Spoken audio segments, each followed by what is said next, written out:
Buddhadasa was fairly unique in his understanding of how to practice this meditation technique. He made it into an organic whole. Now what I mean by that is he would stress that first of all you need to be reasonable in the way you live, get your life under control. I didn't say that at all. And then you get your body under control at the same time that you're controlling your life or restraining the way you live. You also learn to make the body fit to allow meditation to happen more easily. Because if you're sitting and you're not comfortable, then the mind is never going to settle down. So his idea was that you should be aware, first of all, of living in a reasonably restrained way, which every religion teaches, of course, and also be aware that you can use the, especially breathing techniques. Anāpānasati is basically a breathing technique to make the body calm down, to control the way the body is functioning at any given time, and to dispel any physical tension. And so he takes the first 3 steps of the practice of Anāpānasati, which as a whole consists in 16 steps, 16 graded steps. Now don't be alarmed by that. He takes the first 3 of those steps, the first 3 of the first 4, as what he calls a gantriyam. It's a preparation for the exercise of meditation, to allow the mind to approach concentration more easily. You use the breathing in the first 3 steps. First you learn about the breathing in the first 2 steps, and in the third step you observe how when you use different kinds of breathing they affect the way you are physically, primarily. You see the breath and the body interreacting, and you recognize that you can use the breathing to cause the body to do things which otherwise it would not do, like relax, for instance. And so the first step of the practice is to fully comprehend long in and out breathing. Long in and out breathing. What's meant by that is long in time, not long in distance, although some of the ancient commentaries talk about things like elephants and snakes. I assume because they think the lungs are further away. In the case of an elephant, of course, the tip of its snout, of its trunk to its lungs is quite a long distance, but that's not what's meant. It's long in time. The problem with this version of Anāpānasati, the way it's normally taught, is it makes the first step difficult to accomplish, to achieve, because normally human beings, unless you're taught to do so, and as yoga practitioners you should have some knowledge of this, some pranayama knowledge of how to control your breathing, how to make it function more, shall we say, as it should. The better you can breathe, the more skillfully you can breathe, the longer, the deeper, the softer you will breathe, the more beneficial this will be for your health generally. But also you can use this kind of breathing to cause the body to relax. So the first step of the practice in Buddhadasa's interpretation of Anāpānasati, mindfulness with breathing, is to observe long in and out breathing and to experiment with different forms of long in and out breathing. Now this requires that you actually manipulate the breathing, you make it do things. You don't just let the breath function naturally, because if you do that, then your breathing will simply stay the same always. You may have some success as a meditator, but it's not that likely that it will ever be regular success. So the idea is that you use the breathing in the beginning, and particularly in the first step, to make the body relax. And first of all, you learn about the long breathing by practicing different forms of it. So you make your breath deliberately long. Now you can just think, make your breath long, and it will grow longer. Or you can do it more scientifically, which is what Buddhadasa advised people to do. And you can count quietly in your mind as you breathe in and breathe out. So you breathe in, and in the beginning, just use your normal breath and gradually increase the length by counting quietly to yourself, as in the way that seconds would elapse. And in English you would count and 1, and 2, and 3, for instance, which is not going to strain anything, and will make your breath immediately 3 seconds long as an in-breath. You can breathe out and count in the same way. You can therefore regulate your breathing. You can have a 3-second in-breath, a 3-second out-breath, without any pain or discomfort or having to wait years for it to develop naturally. If you're a meditator and you don't do this kind of thing, then actually approaching the Buddha's technique of Anāpānasati is going to be very difficult, because the first step is always fully comprehending long breathing, knowing all about long breathing. It's not just one kind of long breathing. Fully comprehending means knowing all the different forms of long breathing the body is capable of achieving. So the idea is you use the first step particularly. It's most important that you do this to prepare yourself for meditation by first of all learning about the different forms of long breathing. So you're breathing in, you're breathing out, and you're experimenting a little bit. You've got to be sensible about this. Don't make the breath too long, too quickly. And be aware that when you do this, if you don't know how to do it, you'll invariably get too much air into your lungs and feel very uncomfortable. Because you'll be trying to breathe in for 5 seconds, but you'll fill yourself up with air very quickly.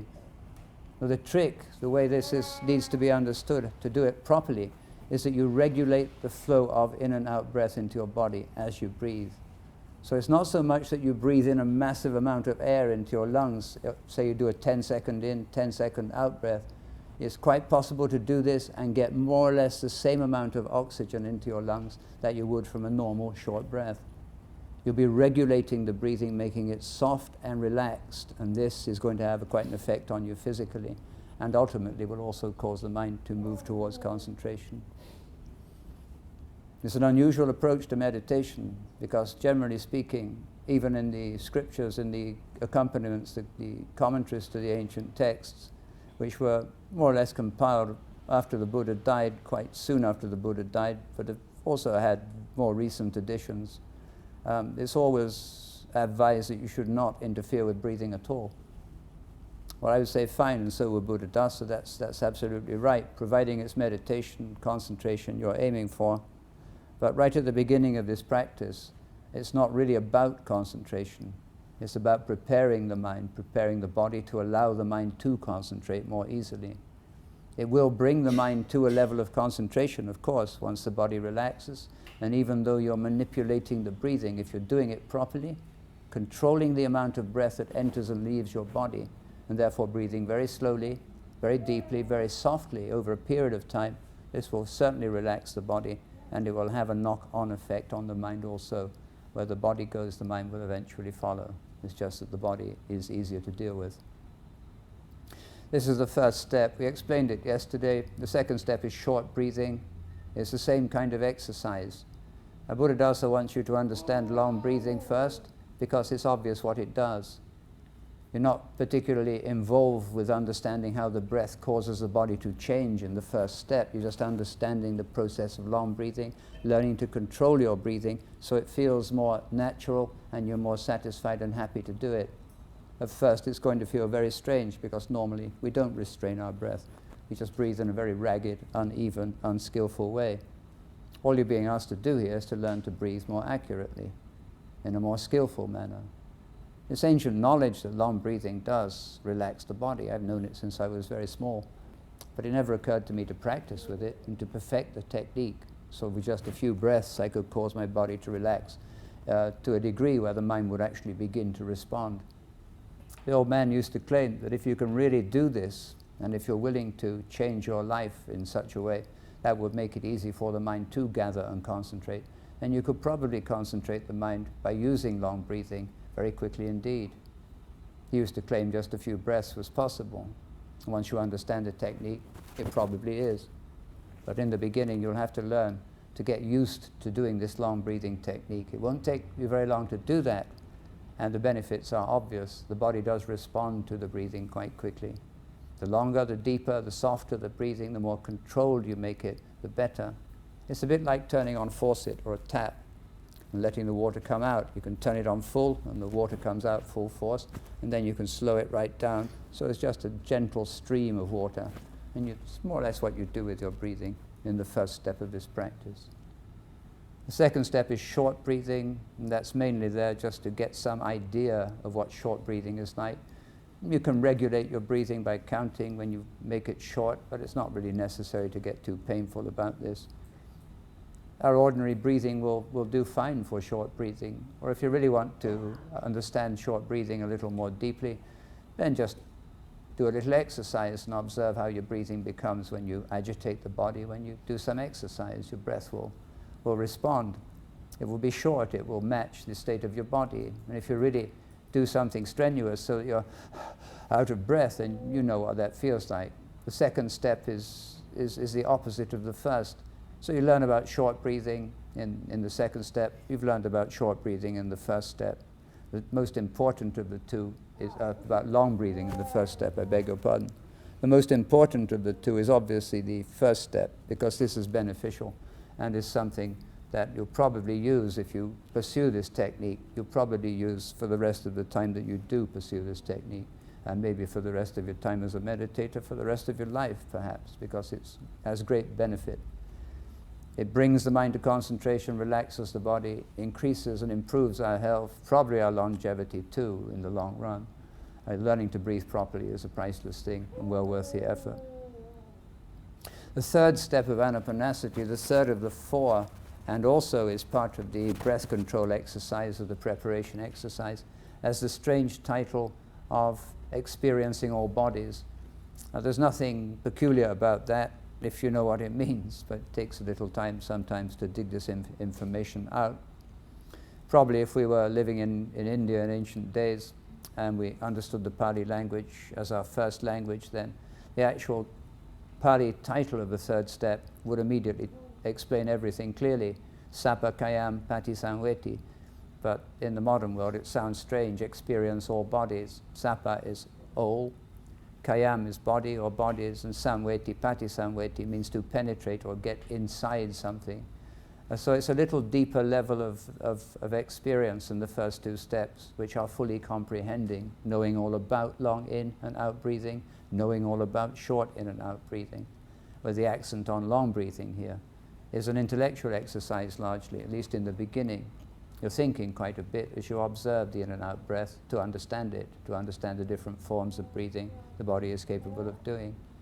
This is bound to have an effect on you mentally and physically, even if you don't achieve any great levels of development and physical relaxation. You'll still feel calmer as you do the long breathing particularly. So it should be possible for the mind to experience then the interaction between the breath and the body quite clearly.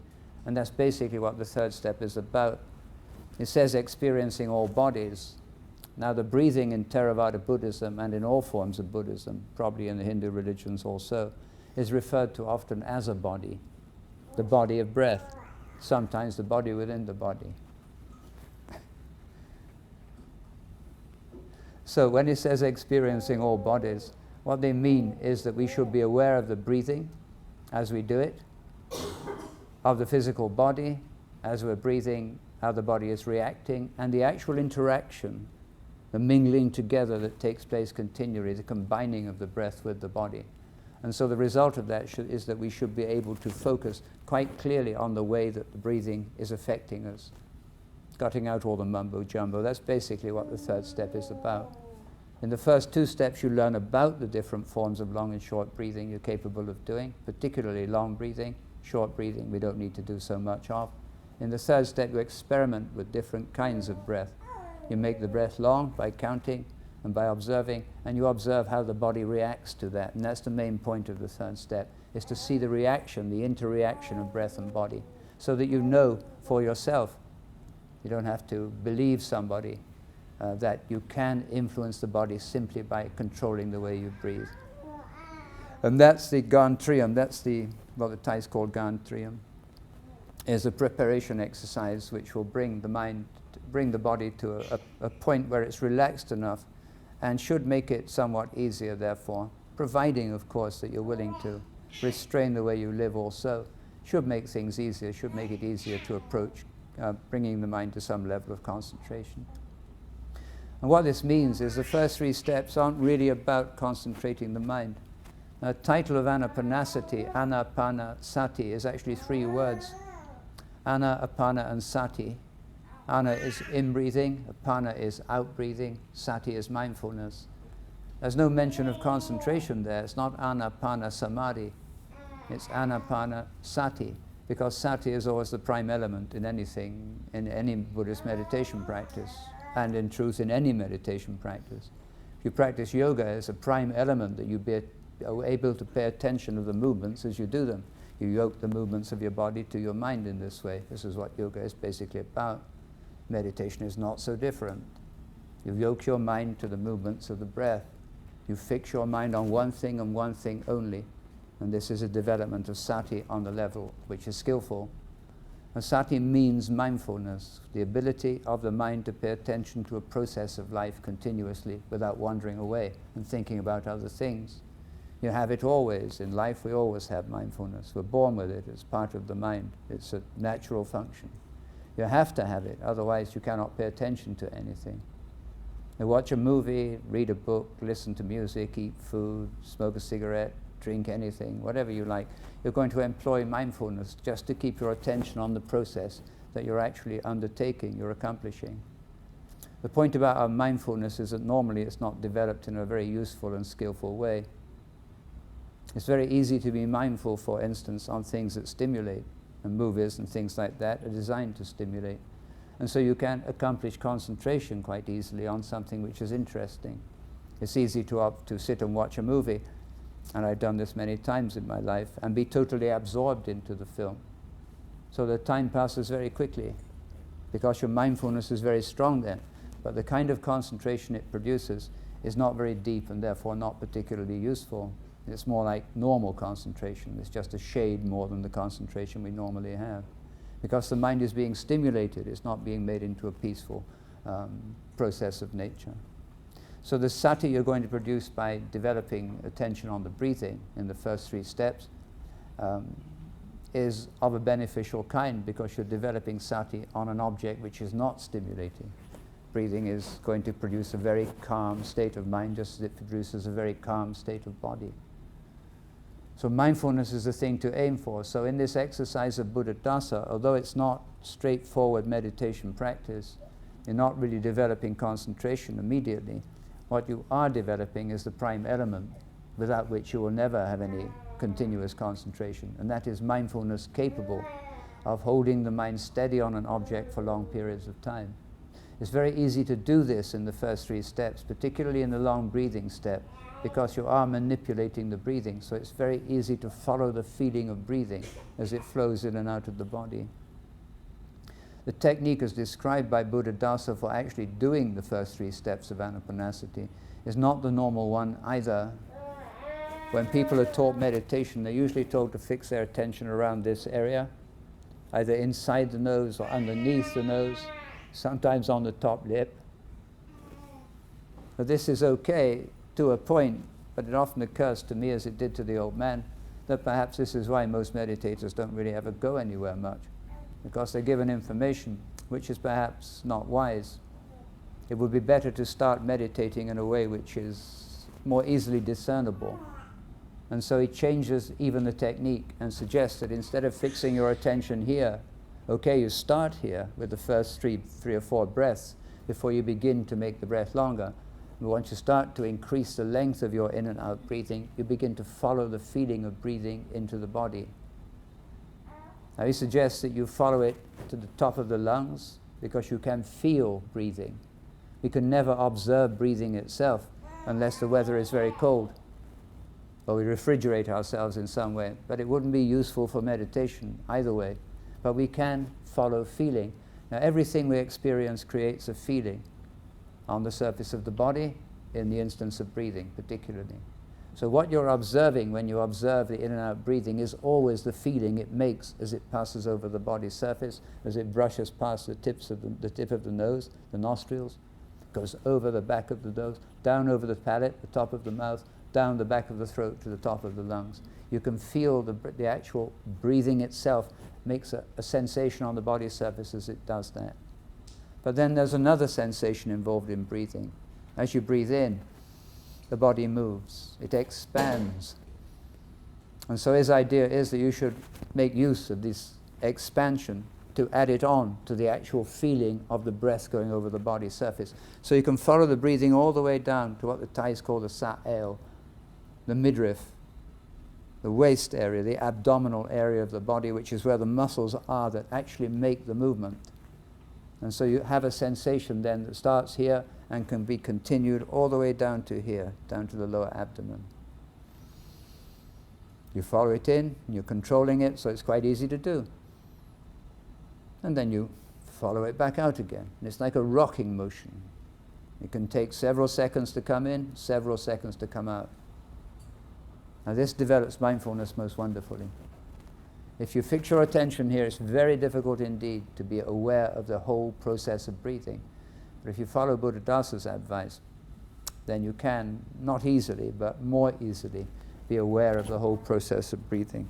And if your meditation is to work, to be successful, then you're going to have to learn to be very aware of the whole process of breathing in order for the mind to fix onto one object and to stay with it for some length of time. These are the first 3 steps. They're Triam. The important one is the first one, the long breathing, is the one you should pay attention to. The short breathing you can experiment a little with. The third step, experiencing all bodies, again will be mostly long breathing to discover the effects of long breathing. You can also use short breathing to realize for yourself, to recognize the basic truth that short breathing of this kind, manufactured short breathing, which can reflect how we sometimes feel in life, how we often feel in life.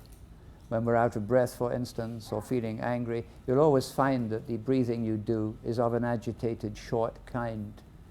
And all we're being asked to do here is discover which kind of breathing is most beneficial. Now, it's going to be long breathing, but we need to know this for ourselves. So we do long breathing and short breathing, and then in the third step we experiment with both to recognize the difference between the two. When you make a breath very long and soft, count to a certain number, everything slows down, the breathing becomes very calm and very deep, and the body reacts to that in a very relaxed way. If you then change to a shorter form of breathing and gradually make it shorter and faster and rougher, the body wakes up, starts to sweat, starts to feel tight, and the mind also is going to respond. If you do the third step of Anāpānasati properly, you should be aware of how the body reacts to the breathing in a very deep, very clear way, very comprehensive way, but you should also be aware that the mind is involved here. The mood of mind that you start to meditate in is going to affect the way you breathe, and also, of course, is going to affect the way you feel physically. The breathing is affected by mental states, just as it is by physical states. It's a two-way street. The mind can be influenced by the breathing, but it also influences the breathing. The body can be influenced by the breathing, but it also influences the breathing. The body influences the mind influences the body. The whole thing is an interdependence. It takes you more deeply into the understanding of what a human being is. These are the first 3 steps, working with the breathing to be able to use it, to create a nice, stable, relaxed platform to approach meditation practice per se, actual meditation practice, which all takes place in this understanding in the 4th step of Anāpānasati. Now, the 4th step of Anāpānasati has the title of calming the body conditioner. Calming the body conditioner. This is just Pali language. Again, it's not clear what that means, but it's no great mystery. What conditions the body? Well, supposing you're frying something or boiling something in water. Supposing you put an egg in hot water, it's going to boil it. It'll make a hard-boiled egg if you boil it for long enough. The Buddhists would say the egg is being conditioned by the water. It's changing its nature because the water is conditioning it. So the breathing conditions the body. When you breathe in a certain way, the body is conditioned. It changes its nature, just as the egg does when you boil it. So the body conditioner is the breathing. And all you're doing in the 4th step is what you've really been doing in the 1st step, calming the body conditioner. But now you aren't going to continue influencing the breath. You're not going to control the way you breathe. You're going to allow it to become natural. So here we need to switch back to the beginning so I can describe the technique, how it actually works. Not in theory, but in practice, and it's really very simple. You understand breathing well enough to be able to forget the 2nd and 3rd steps of this practice, because the 1st step is the one you're always going to use, because it's the one that's going to give you most benefit as a meditator anyway. You need to know about short breathing, you need to know about the effects of breathing, but once you've experimented and got that information, you don't need to keep repeating the 2nd and 3rd steps. So you do the 1st step, you make the breath long until you feel the benefits of it. Now you're chasing your breathing in and out of your body. The term they use is chasing, or following the breath in and out, and you're feeling the movement of the body, connecting it to the feeling of breathing, going down to the top of the lungs, and vice versa, coming back out. You can sit and be perfectly aware of that, but you need to be able to do that for quite a long period of time until the body really responds to it.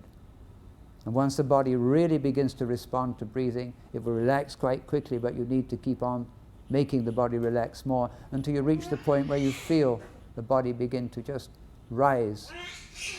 It won't rise off the ground, that's not the point. It will feel lighter.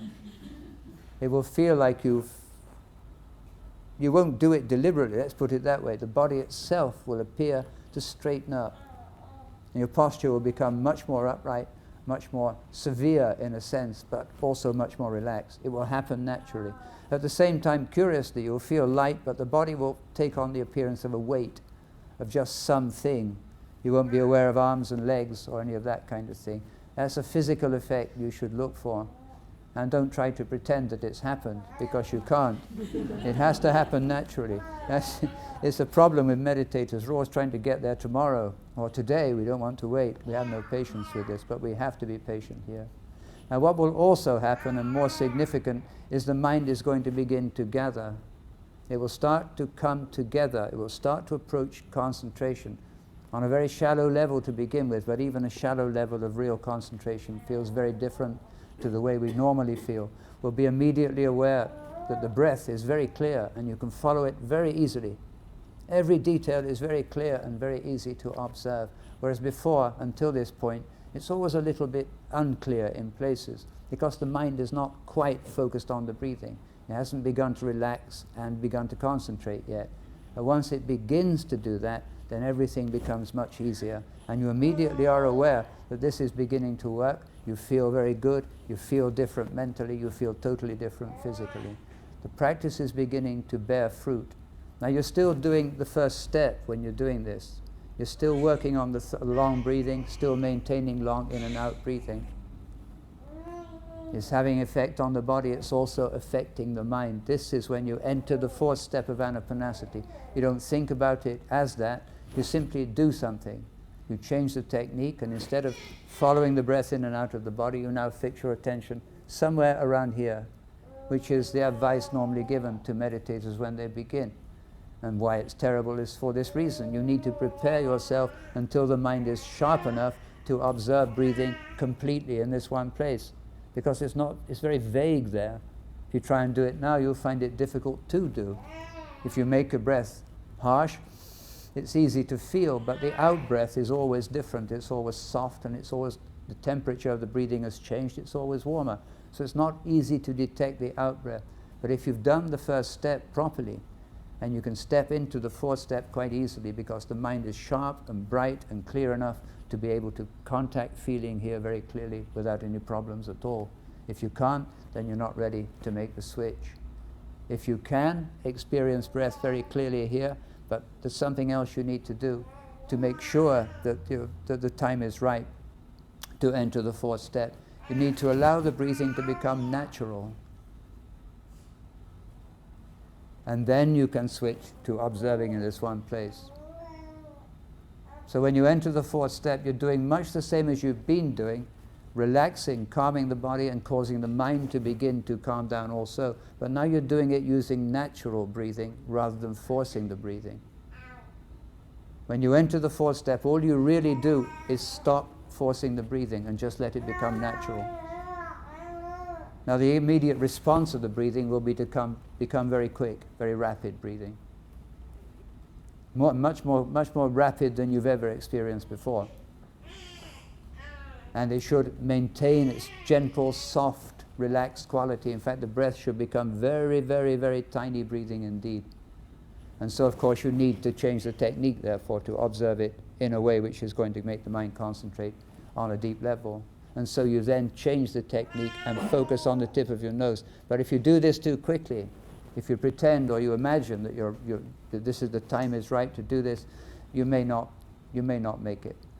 All that will happen is that you will stay with this place probably for a few minutes or a few seconds, and then the mind will sink back. It will kind of fall back and begin to wander. Nothing is lost. All you need to do is gather yourself again and try once more. So you have to control the breathing until you're absolutely certain that the moment is right. You follow, you chase the breathing in and out, you control the flow of breath by counting in your mind, you deliberately make the breath long until the body is ready and the mind gives those signs I mentioned. It must sharpen, it must brighten, you must be more aware of how the breathing feels. It must feel very clear. It must start to feel like the meditation is doing itself. You should also feel a different kind of happiness, perhaps, than you've ever felt before. If you get this right, then you can just allow the breath then to become natural, and it should become very short, much shorter than you've ever experienced, much softer, much gentler breathing than you've ever experienced before. It's going to become very rapid in and out breathing, so you fix now your attention in this one place, and you just stay there and observe that breathing. And then what will happen is the mind will gradually gather in this one place, and this will happen more or less naturally. All you need to do is sit there and feel the breath flickering in and out of your nostrils. This is not difficult to do. You've done all the hard work by using long breathing, and you've timed it right, you've got the timing right, you've entered the fourth step of Anāpānasati quite naturally. You're now calming the body conditioner without actually making it happen. You're not forcing it to happen, you're simply observing the breath here, and that is why the breathing is becoming softer and gentler and smaller and shorter and shorter and shorter until it almost stops altogether. You might experience a little panic when you start to get into really short breathing, because it would seem impossible to stay alive on this kind of breathing. But you should be aware the body breathes through its surface, not just through the nose. So it's no problem, but you might feel a little anxiety arise, but that's okay. You know something wonderful is happening here, and if you persevere, maybe something even more wonderful is going to happen. It probably won't enter full concentration, but you'll certainly get close to it, and if your life is balanced enough, then quite possibly you could become fully concentrated. What they call jhana could arise for you. If it does, the experience is liable to be one you will never ever forget for the rest of your life, even if you never repeat it, because to experience the feelings arising from a concentrated mind of this kind is very different to anything else that ever happens in our lives. We normally experience feelings of stimulation as being happy things that make us happy. But now you're going to experience the feelings that come from an unstimulated, concentrated, purified mind. It's a very different business.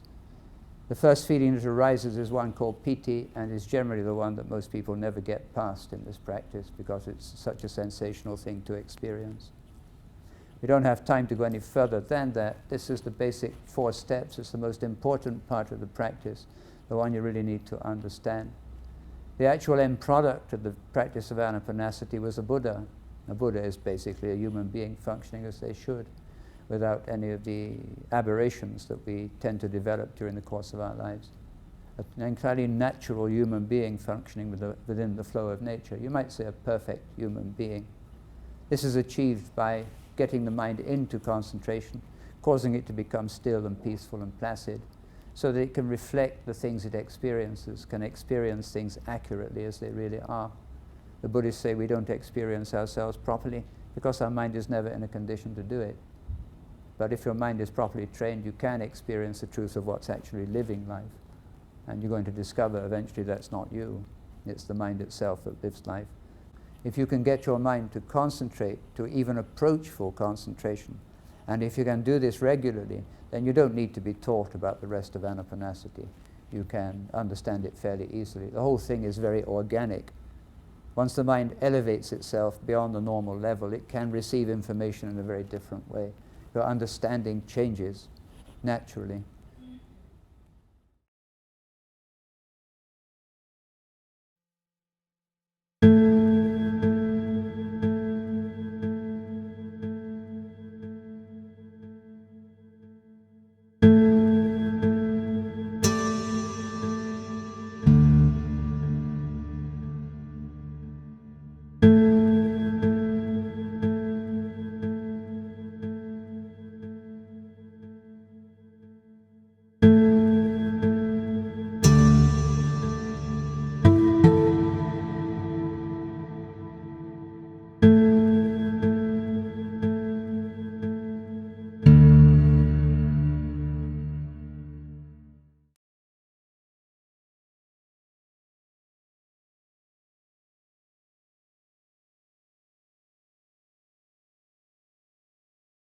Okay.